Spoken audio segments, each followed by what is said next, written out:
আসসালামু আলাইকুম সুপ্রিয় জাতীয় বিশ্ববিদ্যালয়ের শিক্ষার্থীগণ।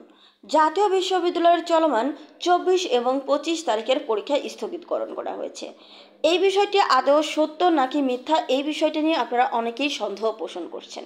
যেহেতু আপনারা বিভিন্ন জায়গায় ফেসবুকে এই নোটিশটি দেখতে পেয়েছেন, কিন্তু এই নোটিশটি আদৌ সত্য কিনা আপনারা এই বিষয়টি নিয়ে কনফিউজড হয়ে গিয়েছেন। যেহেতু বিভিন্ন সময় জাতীয় বিশ্ববিদ্যালয়ের এই ফেক নোটিশ পাবলিশড হয়, যেগুলো আসলেও জাতীয় বিশ্ববিদ্যালয়ের মেন ওয়েবসাইটে প্রকাশ করা হয় না, কিন্তু অনেকেই এই ফেক নিউজগুলো ছড়িয়ে দেয়, যেখান থেকেই কনফিউজ তৈরি হয়। তো দেখুন, যার কারণে কিন্তু আমি অলরেডি নোটিশটি জাতীয় বিশ্ববিদ্যালয়ের মেন ওয়েবসাইটে প্রকাশ হওয়ার সঙ্গে সঙ্গেই আপনাদের সঙ্গে শেয়ার করেছি। আর সেখানে কিন্তু আপনারা অনেকেই সন্দেহ পোষণ করেছেন।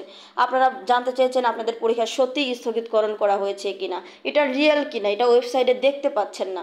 তো আপনারা অনেকেই যেহেতু ওয়েবসাইটে প্রবেশ করতে পারছেন না সার্ভার প্রবলেমের জন্য, যেহেতু এখন একাধিক শিক্ষার্থীগণ আপনারা অনেকেই চাচ্ছেন জাতীয় বিশ্ববিদ্যালয়ের মেন ওয়েবসাইটে গিয়ে এই বিষয়টি চেক করতে, আর সবাই একসঙ্গে প্রবেশ করতে চাওয়ার কারণে কিন্তু সার্ভারে প্রবলেম দেখা দিচ্ছে এবং আপনারা দেখতে পাচ্ছেন না, যার কারণে কিন্তু এই কনফিউজটা তৈরি হচ্ছে। তো আপনাদেরকে বলবো, আপনারা যারা এখনও এই বিষয়ে সন্দেহ পোষণ করছেন তাদেরকে বলবো, সন্দেহের কোনো কারণ নেই, আপনাদের পরীক্ষা স্থগিতকরণ করা হয়েছে। দেখুন, আমি এখান থেকে আপনাদের সরাসরি ডাউনলোড করে দেখিয়ে দিচ্ছি যে জাতীয় বিশ্ববিদ্যালয়ের চলমান 24 এবং 25 তারিখের পরীক্ষা স্থগিতকরণ করা হয়েছে। মূলত এটি স্থগিতকরণ করা হয়েছে বন্যা পরিস্থিতি অবনতি হওয়ার কারণে।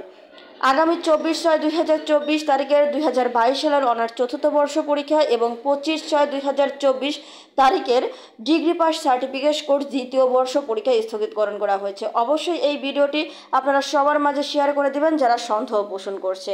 তো আজকের ভিডিওটি পর্যন্তই, ধন্যবাদ সবাইকে।